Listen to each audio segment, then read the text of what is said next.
people, and it's my job to welcome you all to this year's 5G IoT Summit. We've had these summits for a number of years now, and they've always been fantastic opportunities to bring the industry together to talk about the key topics that are facing IoT at the moment.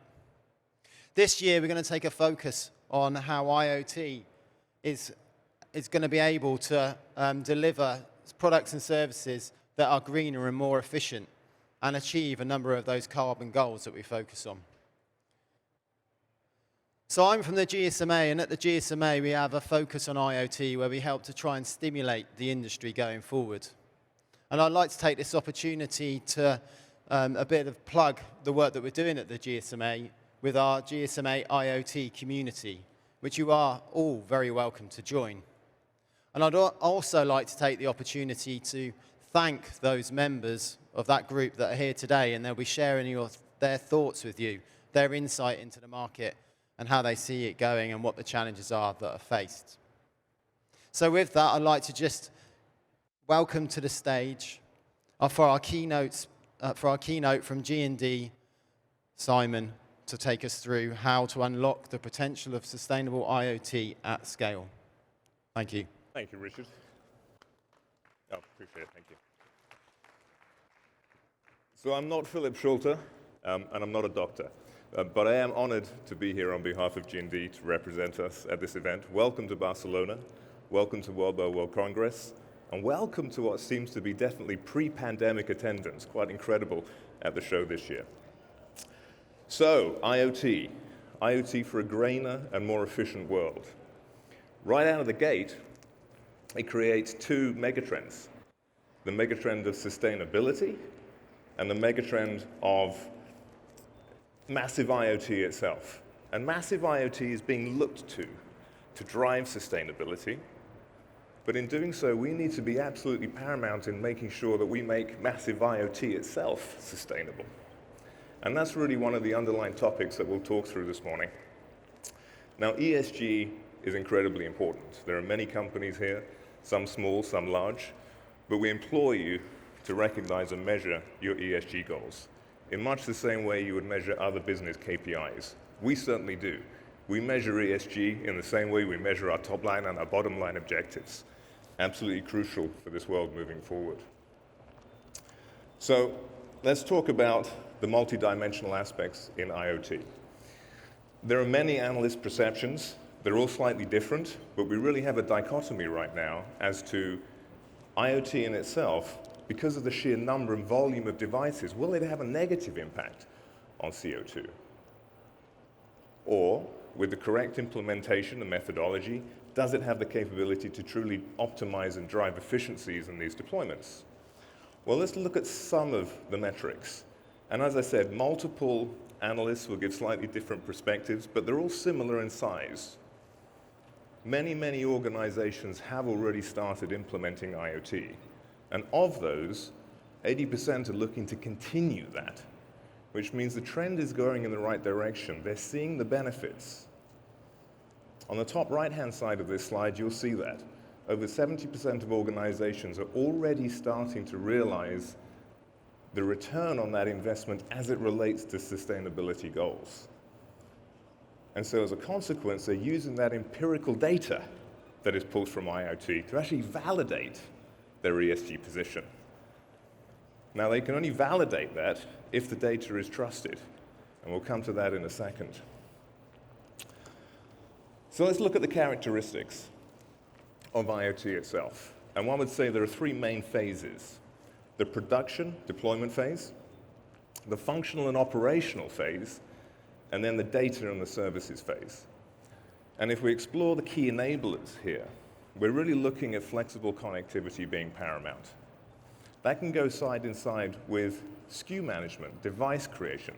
Organizations, manufacturers are looking to generate one device where possible, simplified SKUs, and actually enable last-minute implementation of the connectivity flexibility. Wherever the devices are being located and deployed, the connectivity can be available as such. We're also looking at incredibly scalable security. It needs to be as secure as the implementation requirements, but it needs to be graduated. Security should be enhanced, should be decreased where necessary, but throughout the life cycle of those devices, it should be manageable. The foundation stone for security, of course, is identity and authentication. That's the identity of the device itself, the edge, but also the back end, the host environment.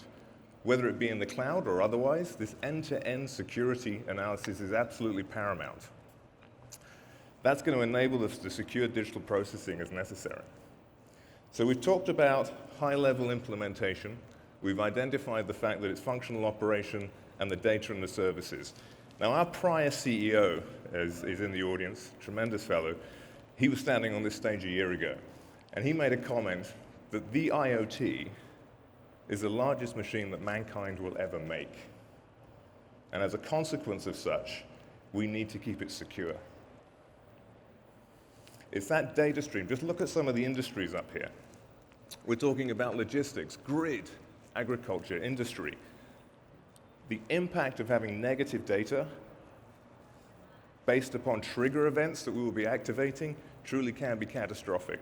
So security is paramount in this industry. So as we talk about IoT, we talk about the security of IoT, and what I'd like to do now is take the conversation more towards the sustainability of IoT itself. And so I'd like to start with a little story, if you'll humor me. It was 11 years ago. 11 years ago, actually it was myself, but our company was invited, one could say summoned, to Infinite Loop. And the comment was as follows. There's a gentleman called Bob, who was head of all hardware at this organization, and he held up his phone, and he said, "Your SIM card takes up too much space in my phone." Now, I will tell you I'm paraphrasing. He said it very differently. But the intention was, how can we make this device smaller? The enablement of connectivity is absolutely crucial, but it takes up too much space in the device. That was 11 years ago, and what came from that was actually the nano SIM, or the fourth form factor, which in reality just made the SIM card smaller by 40%. But it also started a think tank, and that think tank resulted in eSIM in consumer devices. Now, the first eSIMs were deployed in consumer devices in 2016. It was actually in wearables. In the near coming years, they started implementing eSIM in tablets and then in phones. And then just last year, we're seeing mainstream consumer phones launching in some parts of the world that are eSIM only. No SIM slot. Everything is eSIM. So is the eSIM more efficient? Is the eSIM better for sustainability? Well, we incorporated reached out to an organization called Fraunhofer. I hope I said that correctly with my non-German. But the Fraunhofer Institute to actually validate our thoughts on this. And they came back with a pretty straight answer, yes. The eSIM is more sustainable than the plug-in SIM. Actually, by approximately half. We can certainly make more of this data available. If we haven't already, we'll be releasing it into the marketplace. Okay, so is eSIM where it ends? No, eSIM is where it starts. eSIM today, actually I need to backtrack a second, forgive me if I do this correctly. I should have mentioned this at the beginning. We're actually quite happy to have achieved 100 million consumer eSIM downloads. Consumer eSIM downloads. So the great news is consumer is catching up with IoT, and it's catching up fast as a consequence of these mainstream devices now being eSIM only. Forgive me, folks. Okay, so from an eSIM perspective today, there's a little over 1 billion devices that are eSIM enabled in the marketplace. It's also quite humbling to say that G&D has supported over 750 million of those devices, enabling the eSIM connectivity in those devices. But it's going to grow pretty substantially. In fact, over 5 billion over the course of the next 5 years or so. And within those next 5-7 years, I think the view is that almost all cellular devices will be shipping with eSIM enablement in the consumer space. And what you're seeing is flagship devices moving down into mid-tier devices, and then ultimately the low-tier devices will incorporate it as well. So that is the eSIM, the embedded SIM. We're going to have a coexistence. It's already started. The iSIM implementation world is pretty nascent, but it's growing, and it's going to have pretty substantial growth over the course of the next few years. Obviously, at modest start, the growth is going to be very big, but it's much more idealized towards IoT devices as opposed to the consumer IoT. And ultimately, 2030 onwards, you can pretty much expect that the vast majority of IoT devices will be iSIM enabled. Once again, I'm creating the distinction between consumer and massive IoT.